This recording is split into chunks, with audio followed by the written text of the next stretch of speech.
अस्सलाम वालेकुम नाजरीन, आप देख रहे हैं सूबाई रंग न्यूज़ और इंटरटेनमेंट चैनल और मैं हूं मोमना शहबाज। सबसे पहले नजर डालते हैं आज की आम खबरों पर। रावलपिंडी नॉर्थ रीजन में गैर मयारी गोश्त सप्लाई करने वाले माफिया के खिलाफ पंजाब फूड अथॉरिटी का घेरा तंग। फूड सेफ्टी टीम की बरवक्त कार्रवाई, 2500 किलो मुजरे सेहत गोश्त तल्फ कर दिया।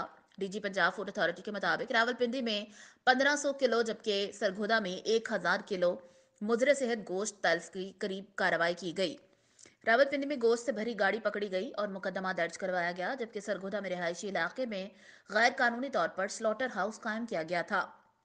बदबूदार गोश्त की स्टोरेज और फरोख्त पर मुल्जिमान के खिलाफ मुकदमा दर्ज करवाया गया है।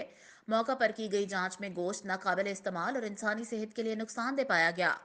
डीजी पंजाब फूड अथॉरिटी का मजीद कहना है, गैर कानूनी कारोबार या जालसाजी की निशानदही के लिए पंजाब फूड अथॉरिटी के हेल्पलाइन 1223 पर इत्तला दें।